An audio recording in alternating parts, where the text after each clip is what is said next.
doctor Sebastián Mendayán. ¿Cómo te va, Sebastián? Tanto tiempo, buen día. ¿Qué tal, Silvio? Buenos días, buen año, buen comienzo de año. Igualmente para vos, para los tuyos y para todo el equipo de FIFRA.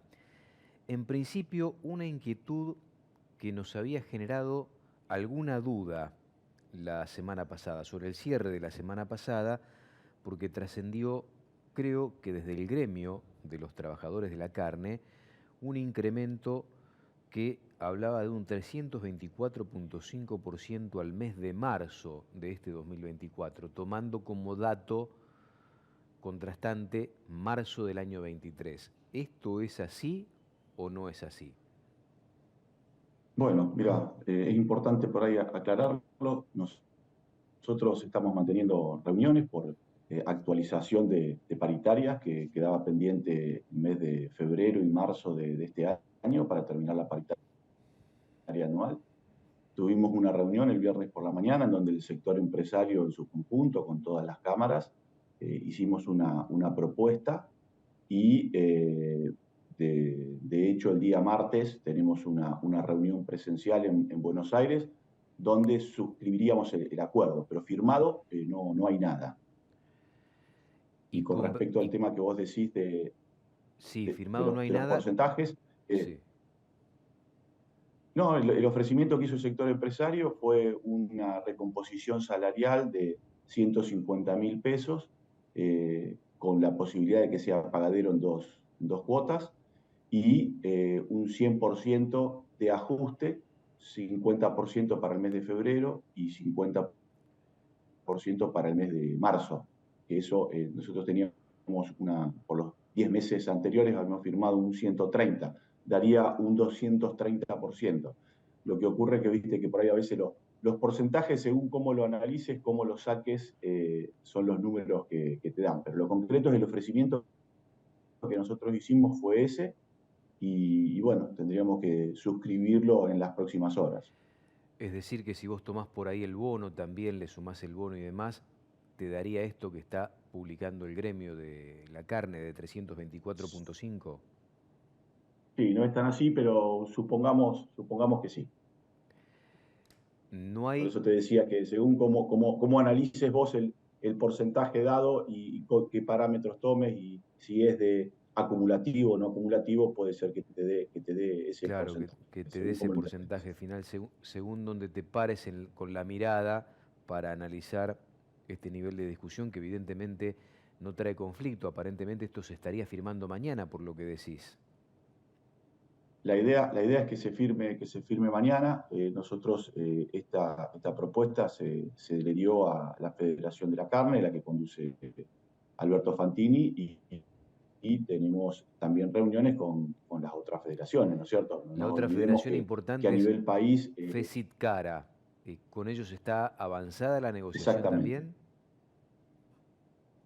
Con ellos está avanzada también la negociación. Esa es la necesidad que nosotros siempre ponemos como sector industrial de poder arribar a un acuerdo con las dos federaciones, atento a que eh, estamos hablando de los mismos trabajadores que están comprendidos bajo la misma actividad, ¿no es cierto? Independientemente de que militen en un gremio u otro, y para nosotros es importante tener esa unidad. Por Sí. eso también a lo mejor se demoró un poco. ¿Hay muchas categorías, Sebastián, dentro de los trabajadores de la industria cárnica? Sí, sí, sí, ahí sí hay categorías. Nosotros tenemos el operario inicial, que es la primera categoría cuando inicia el trabajador, pero después tenés, como te decía, operario inicial, especializado de primera, de segunda, incluso comprende algunas categorías de personal administrativo, y Mm. después eso se va incrementando. Nosotros vamos siempre como referencia el operario inicial, pero después se va incrementando un porcentaje por las diferentes categorías y por la antigüedad, ¿no es cierto? ¿Tenés el dato de cuál es el salario de un operario inicial y a cuánto se iría con esta negociación que llegaría a un acuerdo mañana, rubricado por supuesto en el Ministerio de Trabajo? Y nosotros estamos tomando en cuenta el operario inicial, que es la primera categoría, y se iría a un precio de 2.400 pesos la hora. Eso hay que multiplicarlo por 200 horas, ¿no es cierto? Que es la modalidad de si la planta está trabajando como corresponde, y después es el convenio colectivo de trabajo lo que permite es el sistema de si hay alguna situación compleja, tenemos lo que se llama la garantía horaria, que es uno de los pocos gremios o actividades en donde rige que si hay una situación en donde se trabaja menos, la empresa no tiene la posibilidad de suspender el personal, pero sí garantizar las 160 horas que tenemos mensuales, ¿no es cierto? Claro, en Para el condiciones invierno de los normales, trabajadores. 200 horas, alrededor de 480.000 pesos para ese trabajador inicial, es lo que sería el salario a Es partir de la negociación. exactamente, Y si el exacto. frigorífico tiene dificultades porque no tiene oferta, porque, bueno, sabemos que de tanto en tanto ocurren cosas, el trabajador tiene garantizadas de cobro 160 horas. Es correcto, es así, Silvio. Vos sabés que el otro día estábamos mirando una playa de desposte de estos frigoríficos de gran envergadura, los frigoríficos exportadores, impacta el número de gente que trabaja en una playa de desposte. ¿Cuántos trabajadores involucra hoy el sector?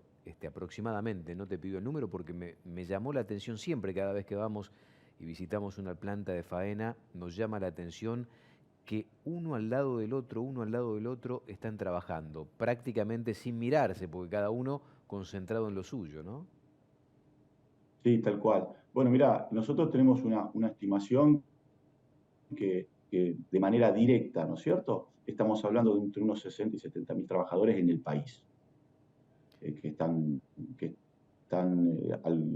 federados, digamos, por decir de alguna manera, en uno y otro gremio. 60, 70 mil trabajadores Y es un se número, requiere a lo ¿no? mejor. ¿Sobre cuántas Sí, sí, plantas sí, más o la menos industria. esto? Y nosotros estamos hablando de, si tomás en cuenta las plantas de consumo y las de exportación, incluso las que tienen habilitaciones provinciales, estamos alrededor de unas 400 plantas a nivel país. Ujú. Bueno, Estamos hablando de carne bovina, ¿no es cierto? sí, sí, sí, claro. Bueno, podemos repasar otra vez entonces, porque se había generado mucha duda, imagínate la inquietud en aquellos que por ahí son propietarios de frigoríficos y todavía no tenían bien la información concreta, porque empezó a circular un comunicado, obviamente, casi en celebración por parte de los trabajadores, consiguiendo un aumento que es realmente importante, que recompone parte de la capacidad de fuego del salario, hoy muy condicionada en cualquier trabajador de la Argentina por las condiciones político-económicas que estamos atravesando, ¿no? Sí, es correcto. Acá la situación la que estamos viviendo, por lo menos últimamente, es que hay una pérdida del poder adquisitivo de los trabajadores, ¿no es cierto?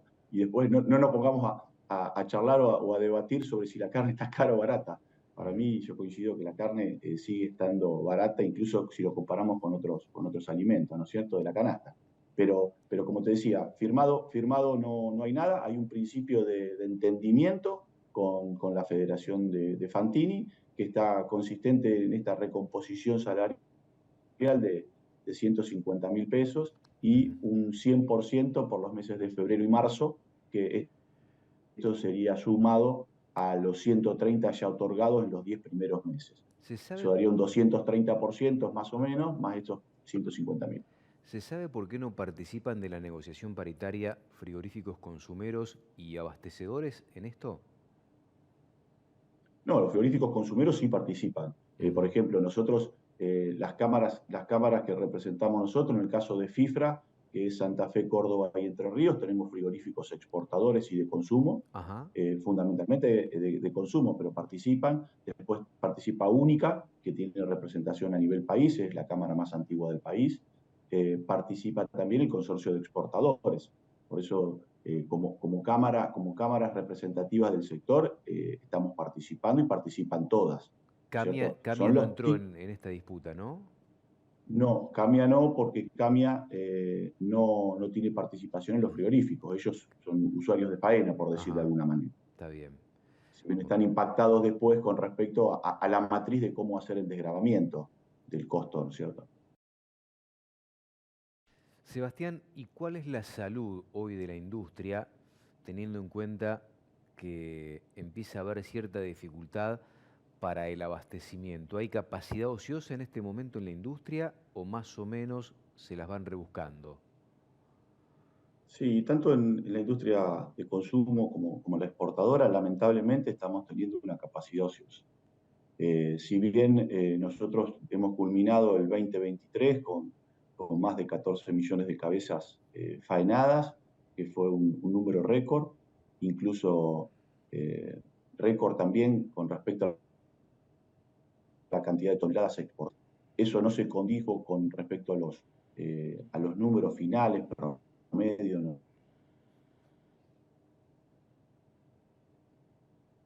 ¿No es cierto? Sí, a volumen, si bien tenemos una estacionalidad que de algún modo eh, siempre hay menor cantidad de faena, eh, contrarrestado con enero del año pasado, tenemos casi un 10% menos de faena.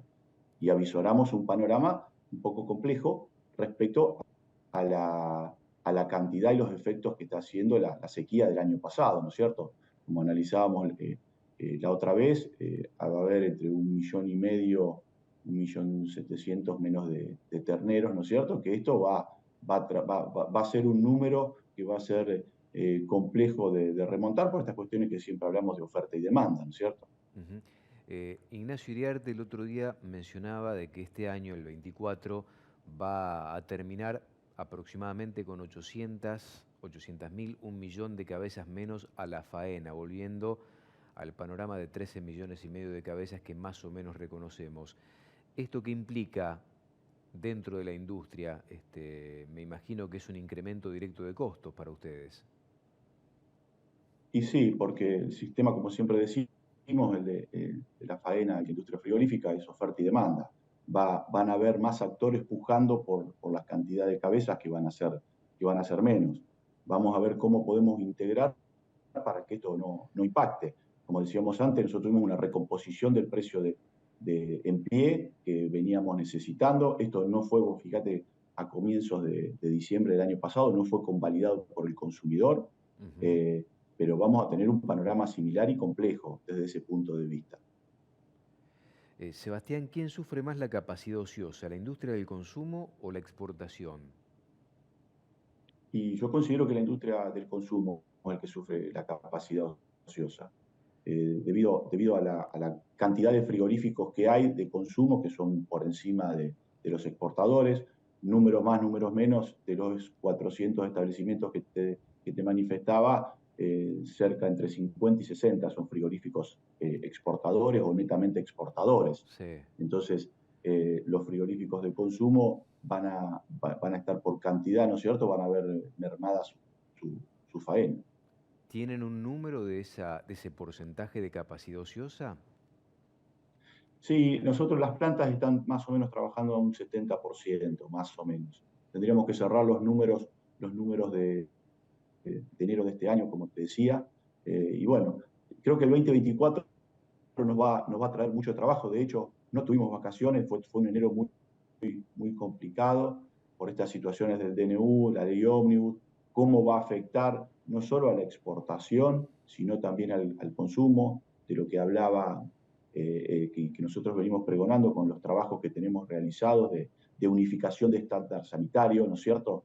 Me parece que vamos a tener mucho para trabajar durante este año.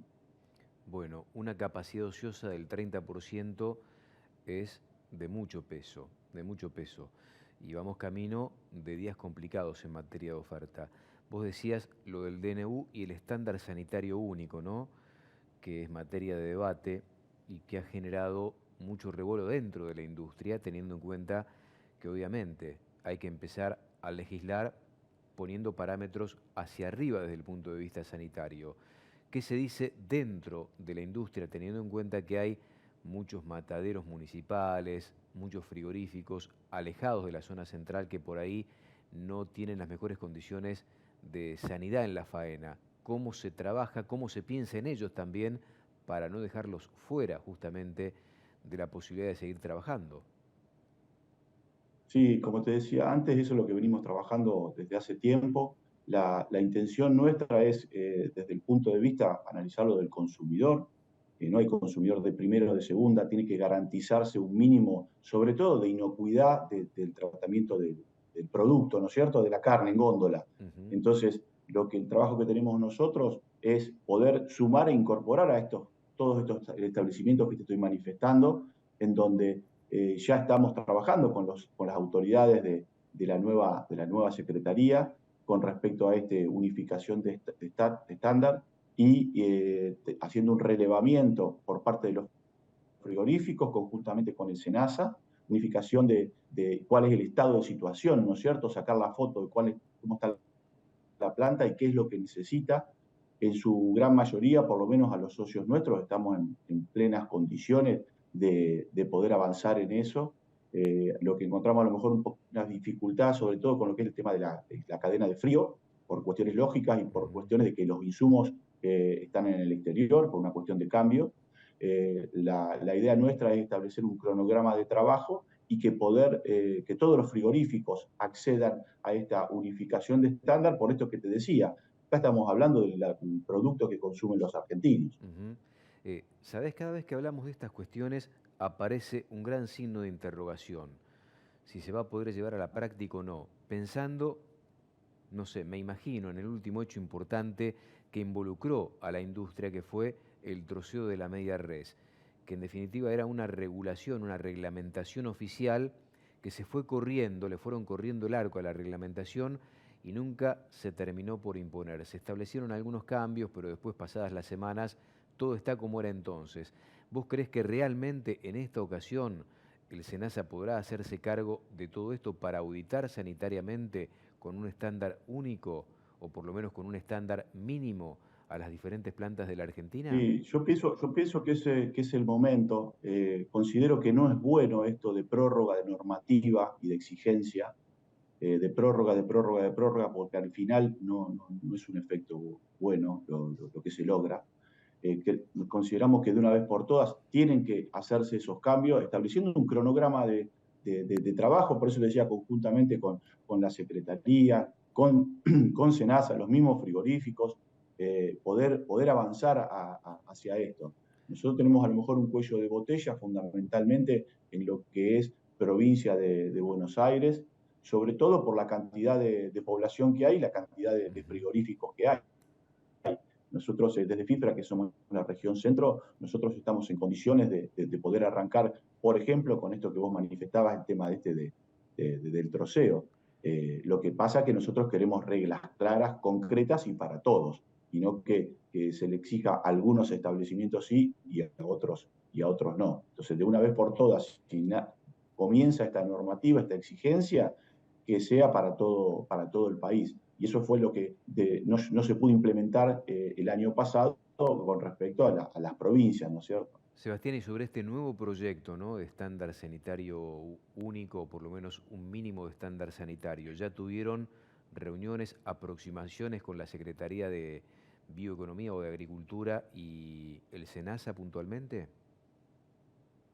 Sí, ya tuvimos reuniones con los dos, con la Secretaría y con el SENASA, a comienzo de año, cuando asumieron las autoridades, y bueno, un poco es la acción que te manifestaba, es un estado de decisión de los establecimientos, de todos los establecimientos del país, para ver cuáles son las modificaciones, las mejoras y los cambios, si tienen que hacer alguno de estas cuestiones, y establecer plazos cumplibles y que en definitiva comencemos con no solamente un tema del troceo, no solamente para cuidar al trabajador, sino también hay muchas cuestiones con respecto a lo que es te decía, a la manipulación, a la trazabilidad, porque eso es hoy por hoy lo que exige el consumidor, tanto local como extranjero. ¿Cómo está la demanda local, el consumo interno? Decían, ustedes tienen 30% de capacidad ociosa, pero ¿qué pasa en la calle, aún trabajando menos ustedes? Y en la calle, como charlábamos recién, el incremento, el reacomodamiento de precios del año pasado, a principios de diciembre, no fue convalidado por el consumidor, en donde en muchos casos se tuvo que retrotraer algunos precios. Nosotros lo vemos por los frigoríficos que hacen entrega a carnicerías o supermercados. Hay una baja entre un 15 y un 20% menos de faena y de consumo, perdón. Hay una previsión también donde va a haber durante este año, va a bajar el consumo per cápita de carne bovina. Lo importante que a lo mejor es, a diferencia de otras situaciones o otros periodos que hemos tenido, hoy por hoy se integró más la cadena, entonces lo que se ha dejado de consumir del pollo y el cerdo. Nosotros también representamos a la industria del cerdo y tenemos asociados, entonces vemos que el cerdo hoy por hoy no tiene techo y sería importante poder integrar y migrar, porque si vos tomás los números de la cantidad de kilos per cápita de proteína animal, seguimos estando en uno de los más importantes del mundo y los más altos del mundo. Entonces, si nosotros podríamos integrar eso, también nos puede servir para manejar el tema del precio. Pero evidentemente ha habido una merma y en la calle se siente, independientemente de la estacionalidad que esto estábamos Sí, analizando. sí, sí. Hablás de una caída en el consumo interno. Más o menos se consumió per cápita el año pasado. Hacemos un número antojadizo porque, claro, no es trasladable a cada uno de los consumidores argentinos, pero se estima que de acuerdo a la población hubo un consumo de 50 kilos per cápita aproximadamente, ¿no? Sí, exacto, 50 kilos y las estimaciones que tenemos para este año va a dar más cerca de los 45, te diría. Bueno, una caída del 10% como mínimo. Exactamente, sí, como mínimo del 10%. ¿Y se podrán sostener Y los todo volúmenes? va, Sí. no, no, y todo va a depender, y bueno, también cómo se concilie eso con respecto al tema de la faena de vientres, esta cuestión de que con esta situación de la sequía hubo un adelantamiento de faena, entonces se mandaron a faena animales que todavía no estaban en condiciones de quilaje, y esto ha presentado un desequilibrio. Nosotros la tarea que tenemos, porque no podemos fabricar por generación espontánea más novillos, lo que pretendemos a lo mejor es poder incorporarle kilos a los animales que ya tenemos. Parece que esa va a ser la tarea que vamos a tener para este año. Y la última, Sebastián, agradeciéndote, como de costumbre, tu muy buena predisposición para con Mercado Visión, para con Canal Rural. El tema exportaciones, ¿esperan sostener el volumen casi récord histórico del año pasado? Contemplando el hueso también, ¿no? Por ahí nos mentimos nosotros, de 970.000 toneladas, incluyendo el hueso, que es un componente importante que antes no existía. Eso vinculado a menos restricciones. ¿Ustedes advierten que hay menos restricciones a la hora de exportar? Sí, es concreto y real. No hay restricciones a la hora de exportar. Lo que nosotros tendríamos que apuntar, como te decía, es tratar de mejorar esa relación y ese tándem de kilos exportado-precio, porque es una realidad que se han exportado con hueso más de 900.000 kilos, pero ha mermado mucho los promedios, y hablando en general, para veces son odiosos los promedios, pero sirven para tener un valor de referencia. Hoy por hoy a China, que es el principal mercado, está alrededor de los 4.200, $4.500, lo que a comienzos del 2023 estaba por arriba de los 5.800. Es mucha diferencia. Y no estoy hablando del cambio, del valor cambio del dólar, ¿no es cierto? Estoy Sí. hablando puro y duro la cantidad de kilos exportables por dólar. Entonces me parece que la materia pendiente para este año va a ser poder mejorar esa relación de kilo exportado por dólar, ¿no es cierto? ¿Suponés que van a sostener el volumen entonces? Sí, yo pienso que sí, que se va a poder sostener el volumen. Ojalá que se sostenga el volumen. Nosotros tenemos ya organizada con el IPCBA las ferias que comúnmente tenemos y estamos habituados a participar, en donde observamos que hay una cantidad de empresas que se suman año a año, como por ejemplo va a ser la CIAL China o la misma feria CIAL en París, en donde vemos que año a año cada vez más empresas son las interesadas en participar, por encima de 35 empresas, para que vos te des una idea, que en años anteriores había que pedir por favor a las empresas que se inscriban, ¿no es cierto? Sebastián, te agradecemos mucho este contacto con la mañana de Mercado Visión. Abrazo grande y que tengan un excelente 24 y que mañana puedan firmar finalmente el acuerdo con los trabajadores de la carne. Bueno, Silvio, el agradecido soy yo, a disposición, como siempre, en lo que podamos aportar nuestra mirada desde el sector y que tengan una buena semana. Igualmente para vos, Sebastián Bendayán, presidente de FIFRA, adelantando que mañana se firma este acuerdo salarial por paritarias con los trabajadores de la carne, entre otras cuestiones que hemos charlado, ¿no? Básicamente esto, porque se había generado, sobre todo el viernes, algunas diferencias entre aquellos que van a asumir el aumento, en este caso los empresarios, y los que van a percibir el beneficio, entre comillas, ¿no? La necesidad de la recomposición que son los trabajadores. Canal Rural sabe que lo mejor es tener todo al alcance de la mano. Bajate nuestra app y en un clic podrás ver todos los remates de la jornada, televisados y por streaming. Y como siempre, toda la información de elrural.com que consultás para decidir. Bájate la app y mantenete siempre informado.